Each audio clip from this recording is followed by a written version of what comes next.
우리 하나님이 항상 인도하시려는 그러한 귀한 찬양을 하나님께 돌렸습니다.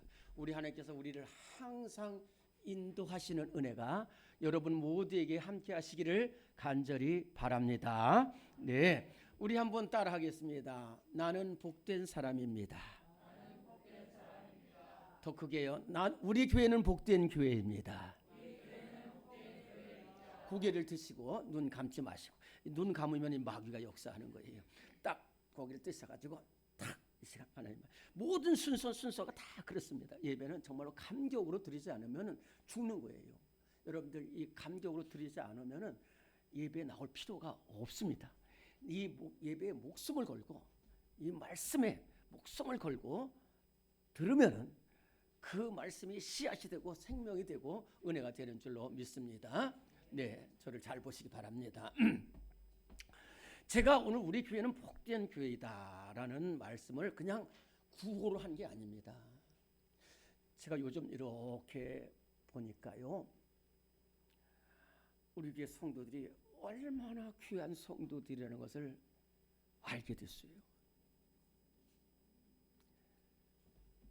참 남편이 오래전에 참 힘들었고 길이 없었을 때에도 끝까지 버리지 않고 살려내고, 그래서 그래도 이렇게 교회에 나오게 하는 그러한 가정들도 있는 것을 보았습니다.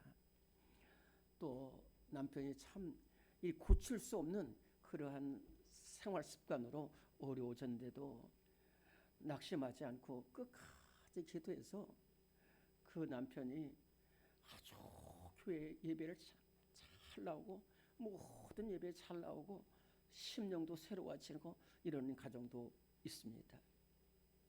제가 어제 저는 늘 늦게 갑니다. 교회에서 이렇게 기도하고 또 교육관에 1층 교육관에 들어가서 또 기도하고 집으로 갑니다.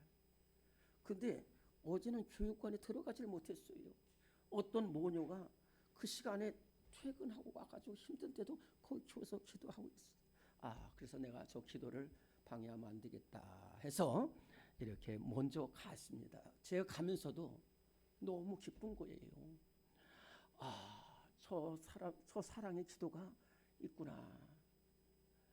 또 남편이 지금 교회를 잘 안 오고 일은 아닌데 그래도 원망하지 않고 끝까지 기도하면서 그 남편이 이렇게 예배 자리에 나오는 것을 보면서 느낀 한 가지는 뭐냐면은 사랑의 기도다. 사랑의 기도는 반드시 열매를 맺는 줄로 믿습니다. 제가 이렇게 쉽게 이야기하지만은요, 사실은 그렇지 않습니다. 그 기도를 제가 여러분들과 함께 기도하고 있잖아요. 지금 여러분들이 아픈 만큼 저도 함께 아파하면서 기도하고 있어요. 그런데 어떤 때는 그런 생각이 들어요. 나 같았으면 포기했을 텐데. 그렇게 권면해도 안 듣고 화내고 신경질 내고 멀리 가버리고 원망도 돼요. 원망해도 괜찮습니다. 그런데도 또 원망했다가 또 다시 성전에 나와서 우리 남편 살려주세요. 우리 부인 일으켜주세요. 우리 아들 살려주세요. 우리 딸 일으켜주세요. 그렇게 간절히 기도하는 것을 보면서 우리 교회를 하나님이 사랑하시는구나. 근데 그 힘든 그 사랑의 기도를 어떻게 해서 그 권사님, 집사님이 할 수 있었느냐? 내 힘으로 하는 거라. 내 힘으로 하면 못합니다. 절대로. 신경질 나서 못해요. 낙심돼서 못해요. 그러나 예수님이 이렇게 사랑을 하셨고 본을 보여주셨어요. 오늘 우리 마태복음 5장 43절 44절 두 절만 다시 한번 봉독합니다. 시작. 또 네 이웃을 사랑하고 네 원수를 미워하라 하였다는 것을 너희가 들었으나 나는 너희에게 이르노니 너희 원수를 사랑하며 너희를 박해하는 자를 위하여 기도하라. 아멘. 예수님이 잠깐만 잘 보세요. 예수님이 이 말씀하시고 그 다음에 무슨 말씀하셨냐면은 너희는 제자라는 거예요. 오늘 이 마태복음 5장, 6장, 7장 산 위에서 주신 보화 같은 말씀, 산상보호는 저 시장에서 믿지 않는 사람이나 저 길거리에서 우상 숭배하는 사람한테 주는 말이 아니라 예수님 앞에 나온 우리 제자들을 향해서 주신 말씀이에요. 너희는 제자라는 거예요. 제자는 이 세상 사람들과 똑같다는 게 아니라는 거예요. 이 세상 사람들이 나 눈 때리면 나도 가서 그 사람 눈 때려주고 그 사람 나 욕하면 가서 막 저주하고 욕하는 것은 세상 사람들이고 나 좋아하는 사람 사랑하는 것이 세상 사람들이고 이방인들도 다 할 수 있다는 거예요. 그러나 너희는 아니라는 거예요. 제자라는 거예요. 제자라는 거예요. 유명한 목사님이 제가 신학교 다니면서 배웠는데 이 산상보훈을 어떻게 지키느냐.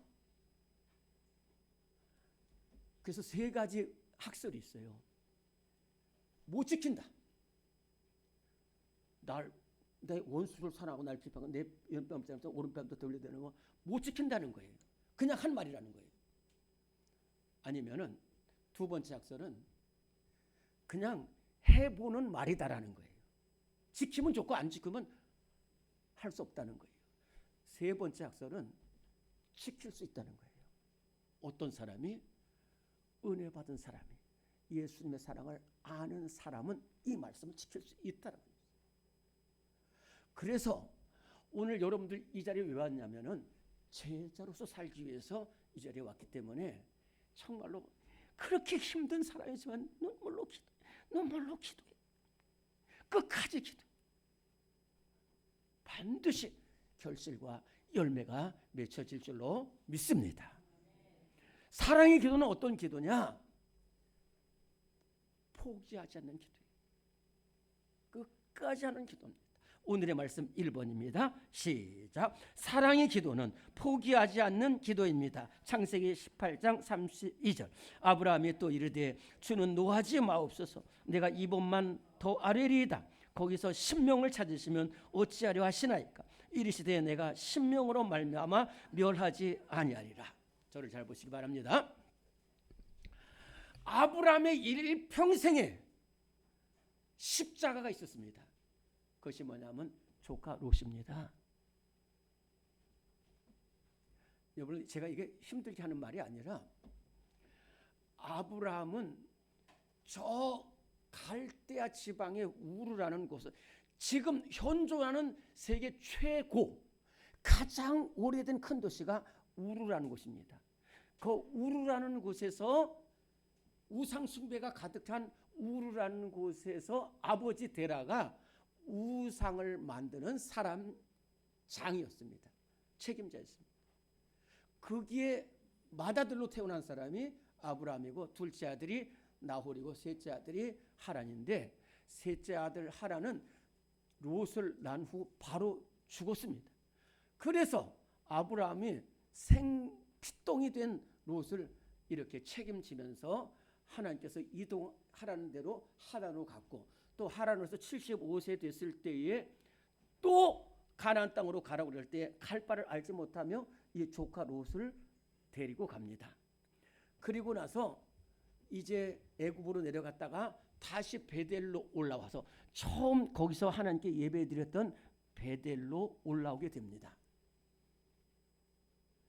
그런데요, 이 애굽에서 베델로 올라오기 전에 푸른 초장 맑은 물가가 있는 곳이 여러 군데 있었는데 굳이 베델로 조카 롯과 함께 올라옵니다. 왜?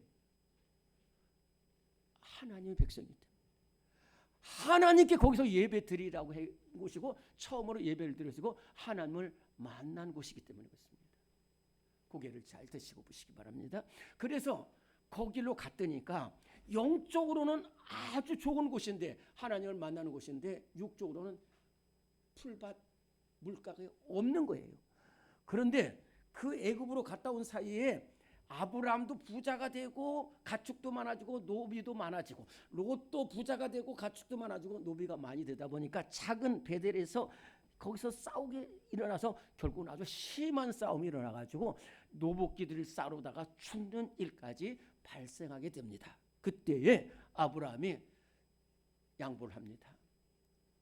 롯아, 너 우리 여기만 바라보지 말자는 거야. 너 눈을 들어보라는 거야. 이렇게 넓은 곳이 이렇게 있는데 왜 우리 여기서 싸우냐? 너와 나는 친족이 아니냐? 그러니까 내가 양보할 테니까 네가 가고 싶은 쪽으로 가서 넌 다 끌고 가고 나는 그 반대편으로 가겠다 해서 롯이 소돔 쪽을 택해서 소돔으로 갔고, 아브라함은 이 헤브론이라는 거친 숲을 속에서 살게 됐어요.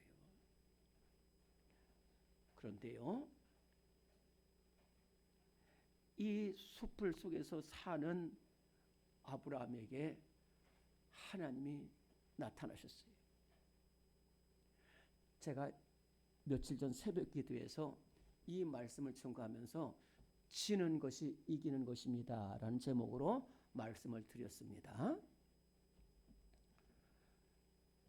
아브라함은 롯은 뒤돌아 안 보고 그대로 요단강 동편 소돔 쪽으로 갔습니다. 얼마나 그 땅이 아름다웠는지 여호와의 동산 가고 애굽 땅과 같았다고 그랬어요. 그런데 이 아브라함은 어떤 곳이냐? 이쪽 상황을 보면은 좋은 곳 다 족한테 주고 자신은 참 거친 곳에 있고, 두 번째는 86세가 되도록 아들이 없는 겁니다. 그래서 이렇게 아들이 없이, 그래서 조카 롯에 대해서 원망도 없습니다. 다만 그렇게 피부치 조카 롯을 데리고 이렇게 살다가 거기 떠내보내고 나니까 외롭고 자기는 아들도 없고 이렇게 있는데, 그때 하나님께서 나타나셨습니다. 그래서 사자들을 통해서 두 가지 소식을 전해주십니다. 하나는 좋은 소식, 기쁜 소식이고 하나는 나쁜 소식입니다.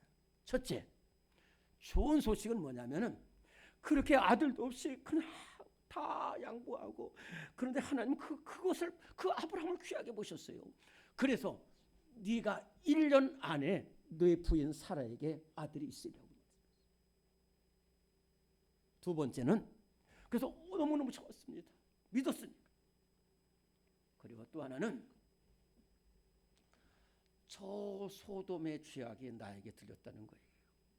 그래서 내가 거기를 심판하러 간다는 거예요. 그때 아브라함이 창세기 18장 20절에 보면 가까이 나갔다고 했어요. 하나님 앞에 가까이 나갔어요. 가까이 나가가지고 이렇게 얘기합니다. 하나님, 무슨 말인지는 알겠습니다.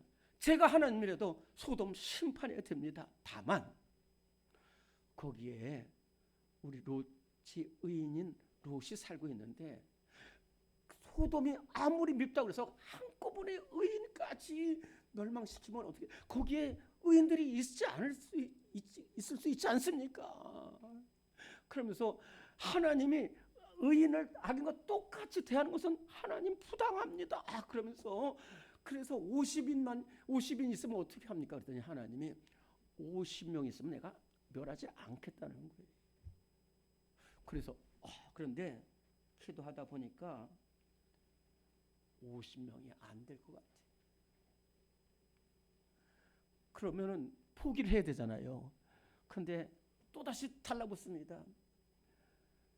티끌과 제 같은 내가 하나님 앞에 기도합니다. 45명 있으면 어떻게 되겠습니까?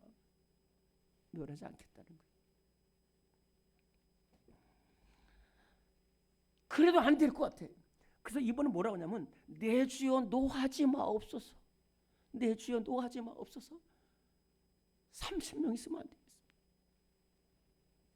내가 감히 죽게 아뢰옵니다. 20명 있으면 안 됩니다.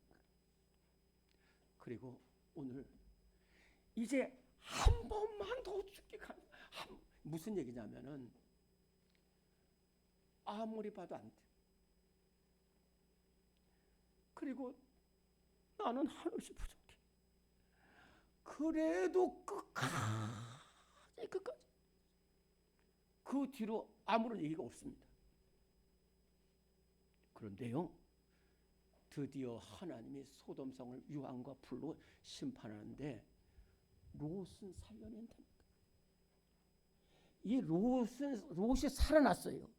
이 롯이 살아난 것은 롯 때문이 아닙니다. 롯은 어느 정도냐면 지금 자기를 위해서 삼촌이 기도하는 곳조차 모릅니다. 그리고 소돔이 얼마나 죄악된 곳인지를 몰라요. 그냥 풍요롭게 살고 그렇게 사는 것이기 때문에 세 번째는 이 죄악이 얼마나 심한 곳인지도 몰라요. 그리고 그런가 하면 하나님이 소돔성을 심판하는 것조차도 모릅니다. 그런데 롯이 살아날 수 있는 것은 뒤에서 기도하는 삼촌 아브라함의 사랑의 기도가 있기 때문에 롯이 살아난 줄로 믿습니다. 아까 말씀드린 대로 우리 성도들 가정이 지금 한 가정 한 명씩 살아나고 있는 것을 보고 좋은 소식이 들려오는 것은 그 뒤에 포기하지 않고 눈물로 기도하는 우리 사랑하는 성도들의 사랑의 기도가 있기 때문인 줄로 믿습니다. 바라기는 우리 모든 성도들 어떤 상황에서도 포기하지 않고 끝까지 기도해서 다 살려내는 사랑의 사도들이 되시기를 간절히 바랍니다. 두 번째는 죽어가는 영혼을 살리는 기도가 사랑의 기도다는 말씀입니다. 오늘의 말씀 2번 읽습니다. 시작. 사랑의 기도는 영혼을 살리는 기도입니다. 야고보서 5장 19절 20절. 내 형제들아 너희 중에 미혹되어 진리를 떠난 자를 누가 돌아서게 하면 너희가 알 것은 죄인을 미혹된 길에서 돌아서게 하는 자가 그의 영혼을 사망에서 구원할 것이며 허다한 죄를 덮을 것임이라. 아멘. 당시에 초대교회의 기록들을 보면은 요세푸스나 타케투스나든지 터툴리안 이러한 사람들의 기록을 보면은 초대교회 성들이 얼마나 뜨겁게 사랑하고 얼마나 뜨겁게 기도하는지를 알 수가 있는 문헌들이 계속 있습니다. 근데 그 문헌들을 보면 그 문서들을 보면 초대교회 성도들이 또한 얼마나 비참하고 어려웠는지 몰라요. 첫째는 박해가 있고요. 두 번째는 가난이 있고 세 번째는 질병이 있었어요. 또 이 질병은 죄악과 같이 연결되어 있어요. 왜냐하면 제가 여러 번 말씀드렸지만 초대교회는 초대교회입니다. 교회가 뭔고 하나님이 어떤 분이시고 거룩하신 분인지를 알지 못하기 때문에 여러분들 죄를 죄로 알지 못하면은요 그게 죄인지 모른다니까요. 저도 어떤 건 뭘 모르는 건 아무리 봐도 몰라요. 그리고 모르는 것도 몰라. 자, 내가 모르는 것도 모른다니까요. 그런데 그러니까 부인 2명 두는 것이 그 뭐 능력 있는 남자라고 생각을 한 거예요. 술 마시고 마약 하는 것도 그건 뭐 다 할 수 있는 거라는 거예요. 그 죄가 죄악인지는 모르기 때문에. 그런데 예수 믿고 나니까 내가 잘못된 길로 가고 있구나. 내가 죄악된 길에서 이렇게 오랫동안 있었구나. 그러면서 그걸 하다 보니까 또 병까지 옮아졌어요. 그래가지고 많은 사람들이 믿지 않는 사람들이 저 사람들 보라는 거야. 저 사람들 예수 믿으니까 저렇게 됐다는 거예요. 진짜로 그렇다니까요. 그럴 때에 초대교회 성도는 굴하지 않았어요. 그래서 병들면 목사님, 장로님, 권사님 빨리 와서 기도해 주세요. 빨리 와서 기도해 주세요. 그러면요 초대교회 성도들 만사를 제쳐놓고 다 갑니다. 가서 기도하고 하나님 우리의 허물을 용서해 주세요. 이 죄악을 용서해 주세요. 주님 피 묻은 손으로 치료하여 주셨어. 치료하여 주셨어. 간절히 기도했어요. 저도 지나온 교회들 이렇게 해서 가보면 그렇게 기도할 때 병이 막 나요. 심령이 치료돼요. 우리 교회도 좀 그래요. 그 사랑의 기도예요. 사랑의 기도. 그리고요, 여러분들 진짜 저 사람을 위해서 사랑의 기도하잖아요. 제가 경험한데 저 사람을 위해서 사랑으로 기도하면은 놀라운 것은 저 사람의 허물이 안 보여요. 기도하지 않으면 아이고 저 왜 저럴까. 길동이 아빠는 안 그러는데 저 사람 계속 비교하고 원망해요. 그런데 사랑을 기도하면 불쌍히 여기는 겁니다. 그래서 그렇게 사랑으로 기도하다 보니까 정말로 많은 사람들이 병이 나았고 주님께로 돌아온 역사가 초대교회 이 사료에 그대로 나타나있어요. 그때에 믿지 않은 사람들이 우리가 잘못 생각했다는 거예요. 우리가 잘못 생각. 예수 믿는 것이 귀하다. 교회에서 가도 왜? 교회는 우리는 만나기만 하면 서로 이용해 먹고 싸우고 폭행하는데 교회는 뭔지 모르지만 저 사람들은 만나면 사랑하고 만나면 기도한다는 거예요. 그래서 벌떡벌떡 일어난다는 거예요. 오늘 우리 교회가 사랑으로 기도해서 허물을 덮어주고 죽어가는 영혼이 살아나는 놀라운 교회의 역사가 일어날 수 있기를 간절히 바랍니다. 마지막으로는요, 사랑의 기도는 용서하는 기도입니다. 오늘의 말씀 3번입니다. 시작. 사랑의 기도는 화목하고 용서하는 기도입니다. 누가복음 23장 34절. 이에 예수께서 이르시되 아버지 저들을 사하여 주옵소서 자기들이 하는 것을 알지 못함이다 하시더라. 아멘. 예수님을 십자가에 못 박힐 때에 그 밑에는 어떤 일이 벌어지냐면 전부 다 예수 나쁜 놈, 죽을 놈, 네가 십자가에서 내려오라고 그랬고요. 옆 강도들도 막 욕하고 막 하우성입니다. 저는 그 십자가를 그걸 제가 그냥 정말 봤어요, 진짜. 환상 중에 저는 봤어요, 그것을. 다 원망하고 다 저주하고 심지어는 예수님 못 박는 사람인데 거기서도 음성이 들려오는 거예요. 하나님, 저들을 용서해 주세요. 자기들이 하는 것을 알지 못해서 그랬습니다라는 거예요. 알지 못해서 그랬다는 거예요. 알지 못해서. 알았으면 그렇게 하지 않았을 것이에요. 이게 바로 예수님의 사랑의 기도입니다.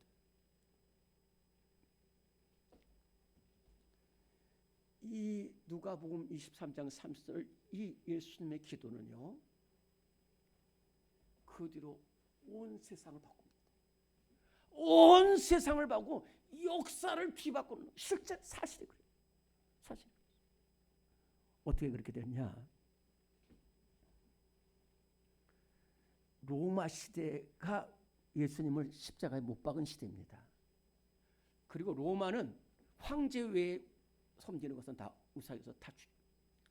그런데 그곳에서 예수님이 십자가에 못 박혔는데 저들을 용서해 주세요 하는 것이 그 예수를 믿는 사람들과 십자가 현장을 바라본 사람들에게는 가슴 속에 새겨졌어요.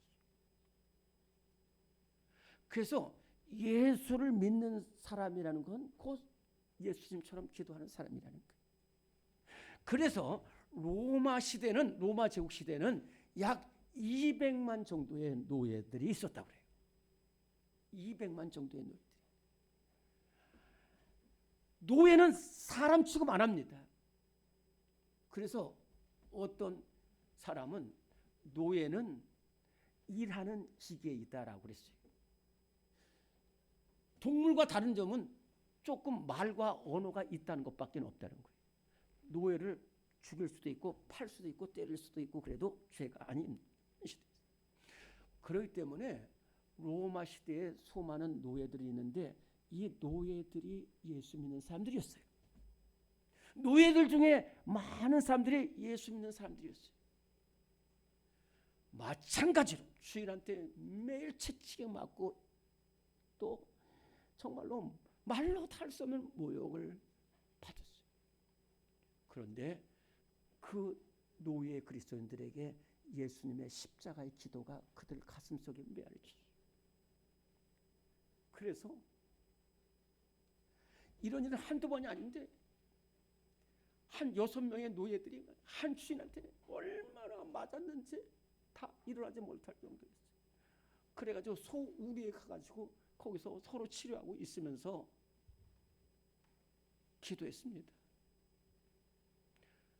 그때 주인이 너무 때렸다고 생각해서 좀 미안해가지고 좀 약이라도 발라주려고 찾다 보니까 그 소우리간에서 그 자기한테 맞은 6명이 있는데 거기서 하나님 아버지, 우리 주인 사랑해 주세요. 우리 주인 사랑해 주세요.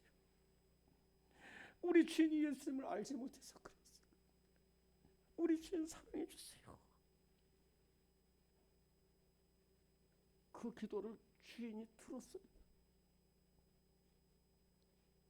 그래서 내가 잘못했구나. 그래서 그 어떤 주인은 그 쓰러져 있는 그 사람들 사이로 들어갔어요. 나도 기도할 수 있겠냐? 이 고관들의 예수를 믿음으로써 로마 제국이 차츰차츰 기독교 국가로 바뀌게 되는 역사가 일어난 거예요. 오늘 얼마 전에 아는 권사님 만났습니다. 저 권사님, 제가 그랬어요. 저 권사님, 저희 교회에서도 권사님 이야기를 많이 나눕니다. 그렇게 이야기를 했어요. 그 권사님 어떤 권사님이냐면은 이제 교회를 다녔어요. 근데 믿지 않는 남편과 결혼을 하면서 같이 교회 안 나가기로 했는데, 그런데 이 남편이 안 나가기로 결정해서 같이 안 나가다가 막 남편이 사업 실패하고 그러니까 남자들 그렇잖아요. 막 술 마시고 부인 폭행하고. 근데 이 길동시장에 사는 그 친구가 우리 같이 교회 기도하자. 나 같이 기도. 그래서 그저 교회 가서 그저 기도하는 거예요. 둘이. 그러면서 그런데 그 옆에 있는 친구도 보니까 자기 못지않게 신세가 처량해. 남편한테 맨날 퍼붓고 또 남편이 계속 바람 피고. 그런데도 그 남편을 위해서 계속 기도하는 거예요. 들렸어요, 자기 귀에. 그래서 자기도 모르게 한 달 동안 따라다니니까 자기도 남편을 위해서 기도하기 시작했어요. 근데 이 남편이 자기를 미행하러 왔다가 기도실에 있는 것을 찾아냈어요. 머리끄댕이 잡고 막 끌고 가는 거예요. 그래가지고 그래가지고 와서 그날 밤새도록 폭행을 당했다는 거예요. 그런데 남편이 자고 있고 이 부인은 그 부엌 쪽방에서 또 기도하는 거예요. 근데 남편이 자다가 막 이렇게 잠이 안 하는지 물 먹고 싶은지 어서는데 어디서 막 소리가 들려서 보니까 그 부인이 자기 사업을 위해서 기도하고 교회 나오도록 기도하고 또 믿음 생활 잘하도록 기도하는 것을 봤어요. 그때가 어떤 때냐면은 이 남편이 사업이 실패해가지고 모두 다 떠났어요. 모두 다 빚쟁이들만 몰려오는데 아무도 남편 다 이용해 모르는데 자기를 위해서 기도하는 사람의 부인이라는 거예요. 간증을 들었습니다. 그때 남편이 이런 얘기를 했어요. 부인이 그렇게 이쁜 줄 몰랐다는 거예요. 부인이 그렇게 이쁜 줄 몰랐다는 거예요. 자기는. 이 말은 뭐냐면 그러냐고. 그러면서 그 담대서 내가 당신이 다니는 교회 가겠다. 지금 장로가 되어 있어요. 파이프 사업하는 그 사업도 회복되고 심령도 회복되고 얼굴이 친절이 가득. 원수도 사랑하고 핍박 사랑하는 것도 귀하고 그를 위해서 기도하는 것도 귀해요. 오늘 이 세상에 어떠한 것도 사람 바꿀 수 없습니다. 저 보세요. 제가 얼마나 대단한 사람입니까? 제가 학교에서도 얼마나 훌륭한 교사인지 몰라요. 목회자로서 열심히 합니다. 그래도 안 돼요. 그래도 안 돼. 오직 사랑으로 기도하는 사람만이 결실과 열매가 맺혀질 줄로 믿습니다. 바라기는 우리 교회 성도들 아무리 힘들고 아무리 미워도 아무리 어떤 상황에서도 예수님처럼 사랑으로 기도할 때 그 가정이 살아나고 교회가 살아나고 심령이 살아나는 은혜가 우리 모두에게 있을 줄로 믿습니다. 하나님 아버지 감사합니다. 우리를 이렇게 사랑해 주셔서 감사합니다. 저 십자가에 예수님 사랑 본받아 살게 하여 주시고 저 십자가에서 말씀하신 예수님의 기도가 우리의 기도가 되게 하여 주옵소서. 내 원수를 사랑하고 너를 핍박한 자를 위해서 기도하는 그 기도가 우리 성도들의 모든 기도가 되게 하여 주시옵소서. 예수님의 이름으로 기도드리옵나이다. 아멘.